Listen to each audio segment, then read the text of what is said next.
رجمند بانو اٹھی۔ اس کی آنکھیں شدت جذبات سے سرخ ہو رہی تھیں۔ جوتے کی خاک ابھی تک اس کے سر میں تھی، لیکن اس کے چہرے پر ندامت یا شرمندگی کا شائبہ تک نہیں تھا۔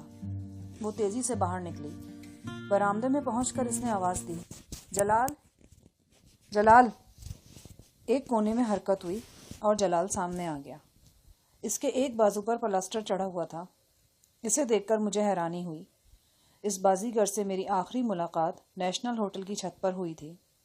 میں نے اسے 2 منزلہ عمارت سے نیچے گرا دیا تھا۔ اس حادثے کی نشانیاں ابھی تک جلال کے جسم پر موجود تھیں۔ سخت جان تھا کہ اتنی جلدی اسپتال سے بھی نکل آیا تھا۔ اخباری خبروں پر جاتا تو خود کو 3-4 ماہ تک مردہ ہی سمجھتا۔ رجمند بانو بولی، جلال جاؤ اور اس لڑکی کو لے آؤ۔ Okay madam. جلال نے سر جھکایا اور مجھے گھورتا ہوا دروازے کی طرف بڑھ گیا۔ رجمند نے گھوم کر ہماری طرف دیکھا۔ میں، بابو لیاقت، فرمان علی سب اس کی طرف متوجہ تھے۔ ایک دم اس کے چہرے پر سرخی سی لپک گئی۔ وہ کیسی بھی تھی؟ بہرحال ایک عورت تھی۔ 3 دن پہلے اس نے جو کارنامہ انجام دیا تھا وہ ہم سب کے ذہنوں میں تازہ تھا۔ ہم بھولے نہیں تھے تو وہ کیسے بھول سکتی تھی؟ وہ ہم سے نگاہیں نہیں ملا سکتی تھی، اس لیے رخ پھیر کر تیزی سے ایک کمرے میں داخل ہو گئی۔ بابو لیاقت نے نفرت سے ایک طرف تھوکا اور بڑبڑایا، سرے عام سنسار کرنے کے قابل ہے یہ عورت۔ فرمان علی ہمارے پاس آیا اور ادب سے بولا، بابو جی 10 بجے تک میں کرفیو کا وقفہ ہے، اگر آپ کہیں تو گھر سے ناشتہ لے آؤں؟ نہیں، فیکٹری سے باہر کسی کو پتہ نہیں کہ میں یہاں ہوں، اور نہ بھی پتہ چلنا چاہیے۔ یہی وقت تھا جب نامانوس شور و غل نے ہمیں اپنی طرف متوجہ کر لیا۔ یہ شور فیکٹری کے مین گیٹ کی طرف سے بلند ہوا تھا۔ میرا ہاتھ خود بخود پسٹل کی طرف بڑھ گیا۔ فرمان علی نے بھی رائفل کندھے سے اتار لی۔ بابو لیاقت تیز قدموں سے کھلے احاطے کی طرف گیا۔ وہاں سے اسے گیٹ کا منظر صاف نظر آنے لگا۔ وہ دونوں ہاتھ کولوں پر رکھ کر یہ منظر دیکھنے لگا۔ اس کے انداز سے ظاہر ہوتا تھا کہ یہ کوئی سنگین نوعیت کا معاملہ نہیں۔ میں بھی 10-15 قدم چل کر بابو لیاقت کے پاس جا کھڑا ہوا۔ فیکٹری کے 3-4 ملازم ایک شخص سے الجھے ہوئے تھے۔ وہ شخص زور زور سے چلا رہا تھا، لیکن گھومنے والی مشینوں کے شور میں اس کی آواز صاف سنائی نہیں دیتی تھی۔ اچانک میں بری طرح چونک اٹھا۔ وہ زریں گل تھا۔ کل صبح 9 بجے سے میں زریں گل کے بارے میں 20 مرتبہ سوچ چکا تھا، لیکن یہ بات ایک بار بھی میرے ذہن میں نہیں آئی تھی کہ وہ یوں اس طرح بابو لیاقت کی فیکٹری میں پایا جائے گا۔ میں دوڑتا ہوا گیٹ کی طرف گیا۔ ایک تنومند شخص نے زریں گل کو عقب سے بازوؤں میں جکڑ رکھا تھا۔ 2 افراد اسے سامنے سے قابو میں کرنے کی کوشش کر رہے تھے۔ وہ اندھا دھند ٹانگیں چلا رہا تھا اور ساتھ ساتھ بول بھی رہا تھا، حرامی کا اولاد، تم ہم کو باپ کا گالی دیتا ہے، ہم تمہارا پیٹ پھاڑ دے گا، زندہ نہیں چھوڑے گا تم کو۔ وہ بار بار اپنے نیفے میں ہاتھ ڈالنے کی کوشش کر رہا تھا، لیکن جکڑنے والے نے اس کے بازوؤں کو بھی جکڑ رکھا تھا۔ سامنے والے 2 افراد بھی سمجھ گئے تھے کہ خان کے نیفے میں کوئی شے ہے۔ وہ اس کا نیفا دیکھنے کے لیے بار بار جھپٹتے تھے، لیکن وہ ٹانگیں چلا کر انہیں پیچھے ہٹا دیتا تھا۔ میرے دیکھتے ہی دیکھتے زریں گل اور اسے دبوچنے والا سکھ ملازم دونوں زمین بوس ہو گئے۔ میں نے پکار کر کہا، چھوڑ دو، پیچھے ہٹ جاؤ۔ مجھے دیکھ کر 2 افراد تو پیچھے ہٹ گئے، لیکن زریں گل اور سکھ بدستور گتھم گتھا رہے۔ میں نے ان دونوں کو بھی بمشکل جدا کیا۔ اس دوران بابو لیاقت اور فرمان علی بھی موقع پر پہنچ گئے تھے۔ مجھے دیکھ کر زریں گل کا غصہ کم ہونے کے بجائے اور تیز ہو گیا۔ دوسری طرف بھی سکھ آخر سکھ تھا۔ پہلے تو وہ پیچھے ہٹ گیا تھا، لیکن بدستور اڑنے بھینسے کی طرح زریں گل کو گھور رہا تھا۔ زریں گل دھاڑا، مرد کا بچی ہے تو اکیلا ہو ہمارے سامنے، تو ہم تمہارا ٹانگیں چیر نہ دے تو کہنا۔ سکھ دیہاتی گھر جا، او جا، خیر خیرات نکال، زندگی تھی جو بچ گیا، ورنہ بھی منکا توڑ دیتا تیرا۔ زریں گل نے بدر منیر کے انداز میں کندھوں کو حرکت دی اور جوش کھا کر پھر نیفے کی طرف ہاتھ بڑھایا۔ میں پہلے سے تیار تھا، لہٰذا اس کی کلائی دبوچ لی۔ دوسری طرف بابو لیاقت نے بھی ڈانٹ ڈپٹ کر سکھ ملازم کو پیچھے ہٹا دیا۔ کیا بات ہوئی ہے؟ اس نے اپنے ملازم سے پوچھا۔ وہ ناک سے بہنے والا خون پونچھ کر بولا، یہ پچھلے 10-15 منٹ سے فیکٹری کے آلے دوالے گھوم رہا تھا جی، پھر میرے پاس آیا اور کہنے لگا کس کی فیکٹری ہے، مالک کہاں ہے؟ مجھے اس کی نیت خراب لگ رہی تھی۔ میں نے پوچھا وہ کون ہے؟ بس الٹی سیدھی باتیں کرنے لگا۔ میرا شک اور زیادہ ہو گیا۔ میں نے کرم الہی کو آواز دی۔ اس کے آنے تک یہ مجھ سے گتھم گتھا ہو چکا تھا۔ زریں گل نے تند و تیز لہجے میں تردید کی اور کہا کہ اسے گالی دی گئی تھی۔ بہرحال بابو لیاقت اور دیگر لوگ جان چکے تھے کہ زری گل میرا کوئی جاننے والا ہے۔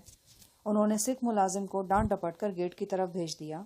میں زری گل کو لے کر بابو کے دفتر کی طرف بڑھا۔ اس موقع پر ایک اور تماشا ہوتے ہوتے رہ گیا۔ مجذوب سائیں علی بھی ہنگامے کی آواز سن کر باہر نکل آیا تھا۔ وہ ہال نما کمرے کے سامنے کھڑا ہماری طرف دیکھ رہا تھا۔ جو ہی ہم اس کے پاس سے گزرے، اچانک نہ جانے اسے کیا ہوا، اس نے ایک دم مکہ کسا اور زری گل کو مارنے کے لیے دوڑا۔ ابھی اس نے 3-4 قدم ہی اٹھائے تھے کہ بارش نوجوان جامی شاہ نے اس کا راستہ روک لیا۔ وہ بڑی دلیری سے سائیں علی سے بغل گیر ہو گیا اور اسے پیچھے دھکیلنے لگا۔ سائیں علی نے شور مچانے والے انداز میں کہا، یہی ہے، شفیع محمد کو حویلی سے بلاؤ، شفیع محمد۔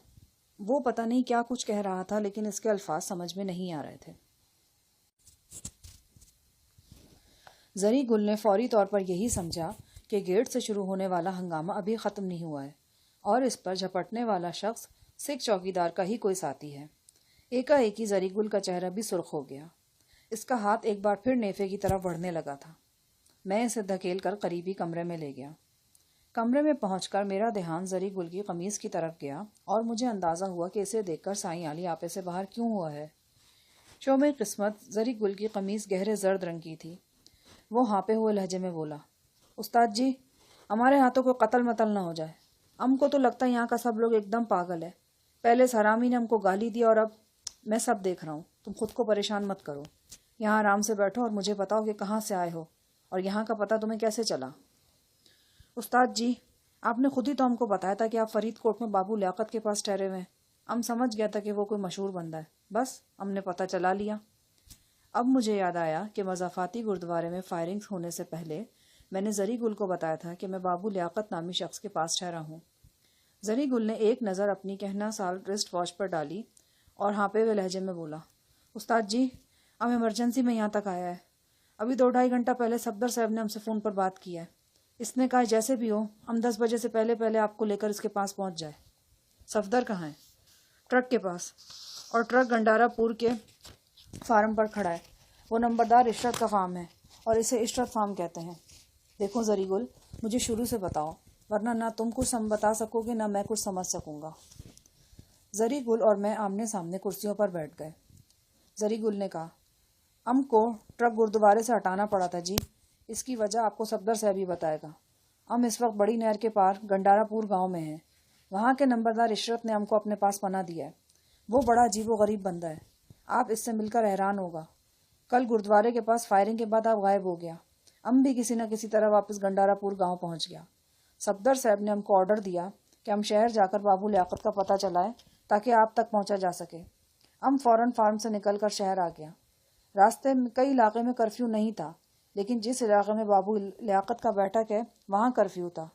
جب شام کو کرفیو میں وقفہ ہوا، ہم بابو کی بیٹھک پر پہنچا۔ وہاں سے اندازہ ہوا کہ آپ یہاں نہیں ہیں۔ واپس گنڈارا پور جانے کے بجائے ہم کل رات شہر میں ہی ٹھہر گیا۔ اسٹیشن کے پاس ایک بڑے بھلے مانس خان صاحب کا ہوٹل ہے، ماپارا ہوٹل۔ ہم نے وہاں ایک کمرہ لیا۔ گنڈارا پور کے عشرت فارم میں ٹیلی فون کیا۔ ہم نے صفدر صاحب کو فون پہ بتا دیا کہ ہم ماپارا ہوٹل میں ہیں اور صبح پھر استاد صاحب کا کھوج لگانے نکلے گا، لیکن آج سویرے ہم کو آنن فانن جاگنا پڑ گیا۔ 6:20 پر صفدر صاحب نے ہم کو عشرت فارم سے ٹیلی فون کیا۔ وہ کچھ گھبرایا ہوا لگتا تھا۔ اس نے کہا کہ جیسے بھی ہو ہم آپ کو ڈھونڈیں اور 10 بجے سے پہلے آپ کو لے کر گنڈارا پور پہنچ جائے۔ ہم نے اس کو بتایا کہ شہر سے باہر بابو لیاقت کا ایک فیکٹری ہے، اب ہم وہاں جاتا ہے، ہو سکتا ہے بات بن جائے۔ وہ بولا فوراً نکل جاؤ، دیر ہوا تو بڑا مسئلہ بن جائے گا۔ تو کوئی خطرے والی بات تو نہیں تھی نا؟ ہم نے پوچھا تھا، لیکن وہ بولا ایسا کوئی بات نہیں، اور دلجیت خیریت سے، تم بس جلدی آنے کا کوشش کرنا۔ کچھ اندازہ تو لگایا ہوگا تم نے؟ ہمارا اندازہ ہے کہ نمبردار عشرت صاحب نے اپنا کوئی مجبوری ظاہر کیا ہوگا اور صفدر صاحب چاہتا ہے کہ ہم ٹرک کو لے کر وہاں سے کہیں اور نکل جائیں۔ میں نے گھڑی پر نگاہ ڈالی۔ ٹھیک 9 بج رہے تھے۔ میں نے کہا، زری گل، اس حساب سے تو بہت تھوڑا وقت رہ گیا ہے، ہمیں جلد نکلنا ہوگا۔ پھر اچانک مجھے یاد آیا کہ 10 بجتے ہی کرفیو دوبارہ لاگو ہو جائے گا۔ میں دروازے کی طرف بڑھتے بڑھتے رک گیا۔ کیا ہوا جی؟ بڑی گڑبڑ ہے یار، ابھی تھوڑی دیر میں کرفیو کا وقفہ ختم ہو جائے گا، کہیں راستے میں نہ دھڑ لیے جائیں۔ زری گل کا منہ لٹک گیا۔ اسی دوران مجھے یاد آیا کہ ٹیلی فون تو یہاں پہ بھی ہے۔ صفدر سے عشرت فارم پر بات کی جا سکتی ہے، میں نے جوشیلے لہجے میں کہا۔ صفدر کا فون نمبر کہاں ہے؟ کہیں بھی نہیں، ہم کو زبانی یاد ہے، 2225۔ میں نے زری گل کو ساتھ لیا اور فوراً بابو لیاقت کے آفس پہنچا۔ زری گل کو مطلوبہ نمبر ملانے میں کوئی خاص دشواری نہیں ہوئی۔ دوسری طرف سے کوئی ملازم ٹائپ شخص بولا تھا۔ زری گل نے اس سے کہا کہ ٹرک والے وچن سنگھ کو بلا دو۔ وچن سنگھ سے اس کی مراد صفدر ہی تھا۔ چند لمحے بعد زری گل سے صفدر کی ہیلو ہیلو ہوئی اور پھر زری گل نے ریسیور مجھے تھما دیا۔ ہیلو شاہجہان صاحب، صفدر کی جانی پہچانی آواز ابھری۔ اس کے لہجے میں جوش تھا لیکن ایک طرح کی احتیاط بھی تھی۔ یہ احتیاط اس خدشے کے سبب تھی کہ کہیں فون ٹیپ نہ کیا جا رہا ہو۔ کہاں ہو بھائی، کیسی گزر رہی ہے؟ لیکن جو بھی بتاؤ ذرا احتیاط سے۔ میں بھی یہی عرض کرنے والا تھا۔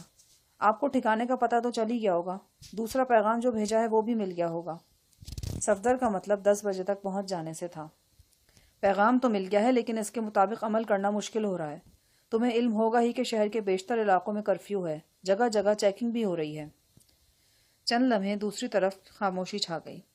میں نے کہا، لیکن اگر بہت ضروری ہے تو میں کوشش کرتا ہوں، یہ کوئی ایسا ویسا کام بھی نہیں ہے۔ صفدر نے کہا، نہیں پھر آپ رہنے دیں، اتنا زیادہ رسک لینے کی ضرورت نہیں ہے۔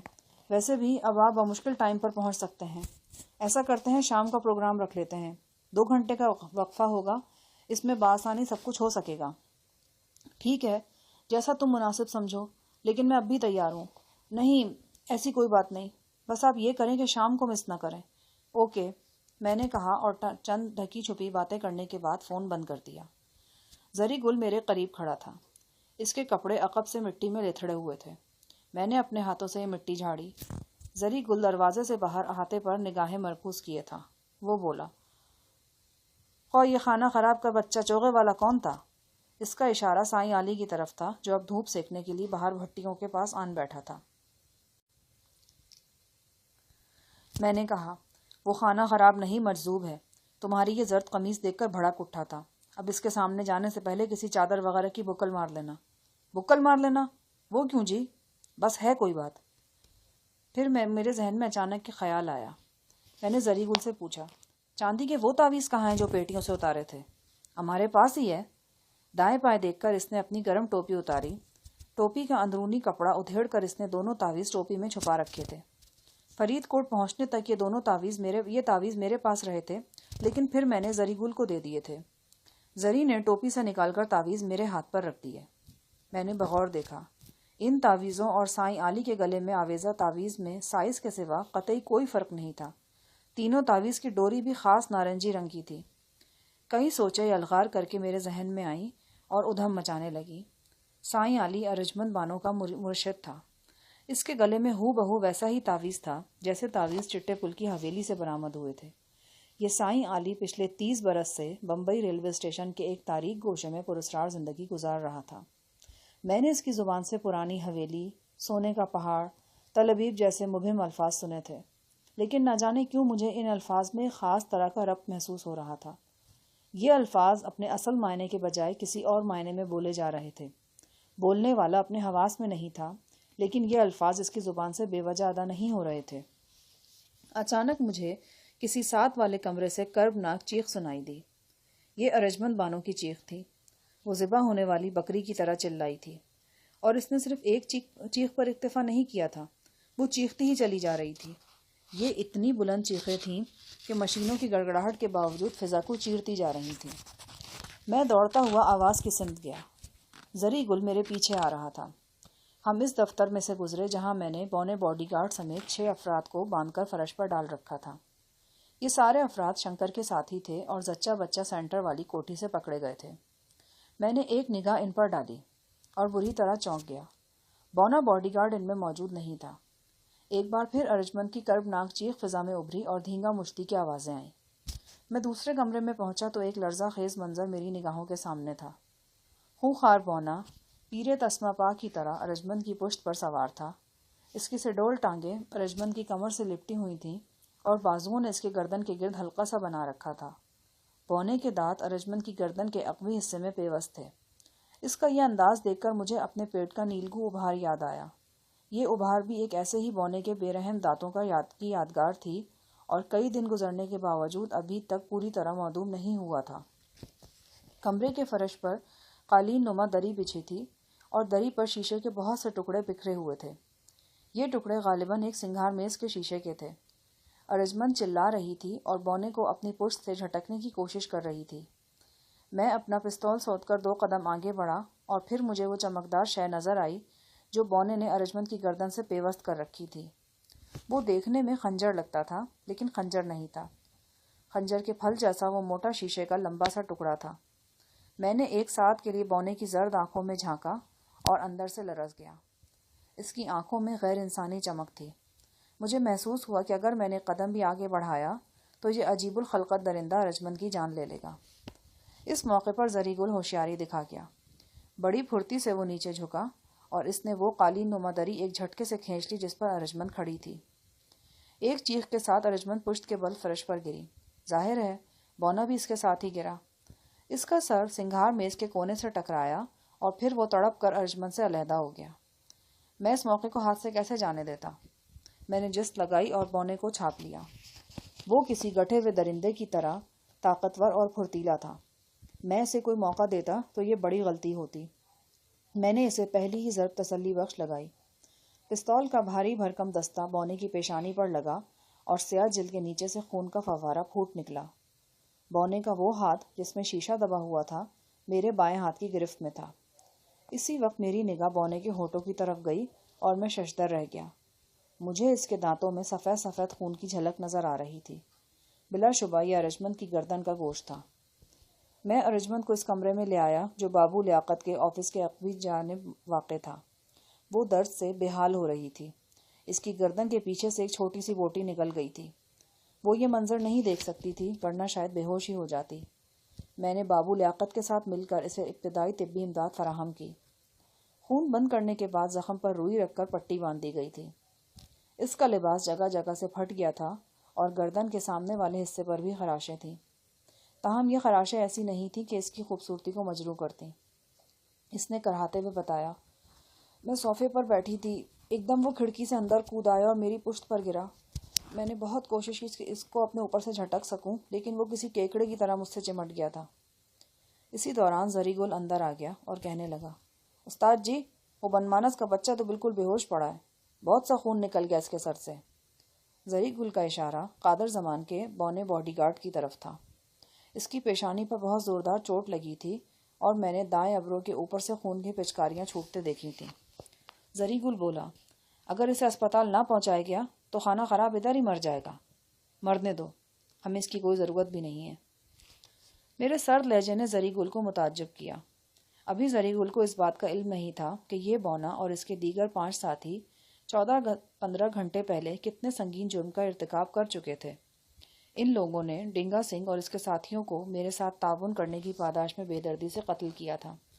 اب ان کے لیے میرے دل میں رحم کی کوئی گنجائش موجود نہیں تھی۔ کچھ دیر بعد زری گل اور بابو لیاقت باہر چلے گئے تو میں ارجمند کے ساتھ کمرے میں تنہا رہ گیا۔ اب وہ اپنے حواس میں واپس آ چکی تھی اور تشکر آمیز نظروں سے میری طرف دیکھ رہی تھی۔ اسکرٹ نما لباس کے اندر اس کا جسم نشیب و فراز سے آراستہ نظر آتا تھا۔ میں نے محسوس کیا کہ اس کی آنکھوں میں آنسو امنڈ رہے تھے۔ ایک دم وہ اپنی جگہ سے اٹھی اور میرے بازو سے لگ کر سسکنے لگی۔ اس کی یہ حرکت جتنی اچانک تھی اتنی ہی حیرت انگیز بھی تھی۔ میں اس وقت کرسی پر بیٹھا تھا۔ ارجمند نے اپنے گھٹنے فرش پر ٹیک دیے اور بڑے جذباتی انداز میں مجھ پر گر سی گئی۔ میں نے اسے پیچھے ہٹانے کی کوشش کی۔ وہ گلوگیر آواز میں بولی، استاد جہانی، مجھے خود سے دور مت کرو، تم نے سب کچھ اپنے کانوں سے سن لیا ہے۔ سائیں جی نے کہا ہے کہ میں تمہارے ساتھ رہوں اور تمہارے کہے پر عمل کروں۔ میں اب تمہارے قدموں سے دور نہیں ہوں گی۔ میں اس اچانک افتاد پر بوکھلا سا گیا۔ ارجمند بانو کا انداز اچانک ہی کسی پجارن یا مریدنی جیسا ہو گیا تھا۔ فوری طور پر میری سمجھ میں نہیں آیا کہ یہ کیا ڈرامہ ہو رہا ہے۔ میں کرسی سے کھڑا ہو گیا تو ارجمند بانو عرف الو کی پٹھی نے بلا جھجک میرے پاؤں تھام لیے۔ مجھے دھتکارنا مت استاد جہانی، وشواس کرو، اگر تم نے ایسا کیا تو میں اپنی جان دے دوں گی۔ میں نے بآہستگی اپنے پاؤں اس کی گرفت سے چھڑائے اور دروازے کو اندر سے کنڈی چڑھا دی۔ پھر میں نے اسے شانوں سے تھام کر اٹھایا اور صوفے پر بٹھا دیا۔ یہ سائیں علی ہے کون؟ یہ میرے پیر و مرشد ہیں، میں ان کے قوائف جاننا چاہتا ہوں۔ ارجمند نے گہری سانس لی اور بولی، استاد جہانی، سائیں جی کے حکم کے بعد اب میں تم سے کچھ بھی نہیں چھپانا چاہتی۔ اگر چھپاؤں گی تو اپنے اوپر ظلم کروں گی۔ تم جو کچھ پوچھنا چاہو پوچھ سکتے ہو۔ کیا یہ بہتر نہیں کہ تم پوچھے بغیر ہی سب کچھ خود ہی بتا دو؟ وہ پھر پرسوچ انداز میں اپنی انگلیاں بالوں میں پھیرتے ہوئے بولی، ہم لوگ بیکانیر کے رہنے والے ہیں۔ میرا پہلا نام مدھو مہتا تھا۔ میں نے BSc کر رکھا ہے۔ مہتا میرے پتا جی تھے۔ وہ ایک سفید پوش اور کام سے کام رکھنے والے شخص تھے۔ جونیئر کلرک بھرتی ہو کر وہ 20 سال کے عرصے میں ہیڈ کلرک کے عہدے تک پہنچے۔ ہم 6 بہن بھائی تھے، 5 بہنیں اور 1 بھائی۔ وہ سب سے چھوٹا تھا۔ ماتا پتا کی انتھک پرارتھنا کے بعد پیدا ہوا تھا۔ اس کا نام دیپک ہے اور ابھی چند ماہ پہلے اس نے 7ویں کا امتحان دیا ہے۔ ہمارا بچپن تنگ دستی سے بھرپور تھا۔ اکثر فاقوں تلک نوبت آ جاتی تھی۔ جس گھر میں بھوک نے ڈیرا ڈال رکھا ہو وہاں عموماً بیماری کی آمد و رفت بھی ہو جاتی ہے۔ میری والدہ بھی اکثر بیمار رہتی تھیں۔ ان کے سارے ہی مسائل غریبانہ تھے، لیکن بیماری امیروں والی لگی تھی۔ وہ دل کی مریضہ تھی۔ ان کے دل کا ایک حصہ مردہ ہو چکا تھا۔ ڈاکٹر بتاتے تھے کہ اس کا علاج انڈیا میں ممکن نہیں۔ ہماری رسائی تو روٹی تک مشکل سے ہوتی تھی، آسٹریا اور امریکہ تک کیسے ہوتی؟ نتیجہ یہ نکلا کہ میری ماں مر گئی۔ میں اس وقت صرف 10 سال کی تھی اور میں ہی سب سے بڑی تھی۔ صرف 10 سال کی عمر میں ایک بچہ میری گود میں آ گیا تھا، اور یہ میرا بیٹا نہیں، میرا بھائی دیپک تھا۔ والدین ترکے میں اولاد کے لیے کچھ نہ کچھ چھوڑ جاتے ہیں۔ میری والدہ بھی ایک چیز چھوڑ گئی تھی، اور وہ تھی دل کی بیماری۔ میرا بھائی دیپک جب 3 سال کا ہوا تو پتہ چلا کہ اسے بھی دل کا عارضہ لاحق ہے۔ پہلے ڈاکٹروں نے اس کے دل میں سوراخ بتایا، پھر معلوم ہوا کہ یہ دل کے پٹھوں کی کوئی بیماری ہے۔ جیسا کہ میں نے بتایا، دیپک سب سے چھوٹا تھا اور ہم سب کو بہت پیارا تھا۔ وہ حقیقی معنوں میں ہماری آنکھ کا نور اور دل کی ٹھنڈک تھا۔ والد تو اس کی معصومیت کے دیوانے تھے ہی، ہم سب بہنیں بھی اسے دیکھ کر جیتی تھیں۔ اس کی بیماری کا جان کر کچھ نہ پوچھیے کیا حال ہوا ہمارا۔ لیکن یہ انتہا نہیں، ابتدا تھی۔ یہ کے بعد دیگرے میری 2 چھوٹی بہنوں کے بارے میں بھی یہی انکشاف ہوا۔ وہ بھی دل کے عارضے میں مبتلا تھیں۔ ڈاکٹروں کا خیال تھا کہ وقت گزرنے کے ساتھ ساتھ ان کی تکلیف بڑھتی چلی جائے گی اور 25 سال تک کسی بھی وقت ان کی زندگیوں کے چراغ گل ہو سکتے ہیں۔ ان کی بیماری کا علاج بیرون ملک میں ممکن تھا، لیکن اس کے لیے لاکھوں بلکہ شاید کروڑوں روپے درکار تھے۔ جب بیماری اور علاج کے درمیان اتنے زیادہ فاصلے ہوں تو عموماً ٹونے ٹوٹکوں، تعویذ گنڈوں کے سہارے لیے جاتے ہیں۔ ہم نے بھی یہی کچھ کیا اور کسی نہ کسی طور اب تک کر رہے ہیں۔ لڑکپن کی عمر کو پہنچنے تک میرے اندر یہ خواہش پختہ ہو چکی تھی کہ میں اپنے گھرانے کے چہرے سے غربت اور بے بسی کی سیاہی دھو ڈالوں۔ میں ڈاکٹر بننا چاہتی تھی، ہارٹ اسپیشلسٹ، لیکن ہزاروں خواہشیں ایسی کہ ہر خواہش پہ دم نکلے۔ انٹر کے امتحان میں صرف 6 نمبروں کی کمی سے میری زندگی کا رخ بدل گیا۔ میں ڈاکٹر نہیں بن سکی اور ایک بڑی فنکارہ بننے کے شوق میں بمبئی پہنچ گئی۔ تم دیکھ رہے ہو، میں اب بھی خوبصورت ہوں۔ اس وقت نوخیز اور کنواری بھی تھی۔ میرے لیے بمبئی درندوں سے بھرا ہوا ایک جنگل تھا۔ میں اندھی ہرنی کی طرح جنگل میں گھس آئی تھی۔ بمبئی کی فلم نگری کے بارے میں نے بہت کچھ سن رکھا تھا، لیکن میرا خیال تھا کہ میں اپنے مضبوط ارادوں کے سہارے اپنی اور اپنے آدرشوں کی حفاظت کر سکوں گی۔ کسی نے سچ کہا ہے کہ کناروں سے بہاؤ کا اندازہ نہیں ہوتا۔ بمبئی میری معلومات اور توقعات سے بہت بڑھ کر خوفناک شہر نکلا۔ وہاں میرے ساتھ کیا ہوا میں بتانے لگوں تو شاید کئی راتیں اس 1000 داستان کی نظر ہو جائیں۔ بس یوں سمجھو کہ ہر مرد نے مجھ سے میرے عورت ہونے کا خراج وصول کیا اور ہر لوٹنے والے نے مجھے حسب استطاعت لوٹا۔ میرے جسم پر پہلا ڈاکہ ڈالنے والا ایک چوکیدار تھا۔ وہ ایک معمولی سا شخص تھا۔ ایسے لوگ اب میرے کتوں کو راتب ڈالتے ہیں۔ وہ گرمیوں کی حبس زدہ راتیں تھیں۔ صرف 1 روز پہلے میں نے خود کو ایک فلمی صحافی کے پنجہ حوث سے بچایا تھا۔ اس صحافی نے میرا نام سروج رکھا تھا۔ اس نام نہاد صحافی کے گھر سے مجھے اس کی ماں کا بہت بوسیدہ برقع مل گیا تھا۔ وہ برقع لپیٹے میں رات گئے تک شہر میں گھومتی رہی۔ آخر کوئی ٹھکانہ نہ پا کر اور تھک ہار کر ایک دکان کے سامنے بیٹھ گئی۔ رات کے 10 بج چکے تھے۔ دکان بند تھی، شٹر گرا ہوا تھا۔ میں شٹر سے ٹیک لگا کر اونگنے لگی۔ میری طرح چند اور فٹ پاتھیے بھی نشے میں چور ادھر ادھر لڑک رہے تھے۔ نیند سولی پر بھی آ جاتی ہے اور مجھے بھی آ گئی۔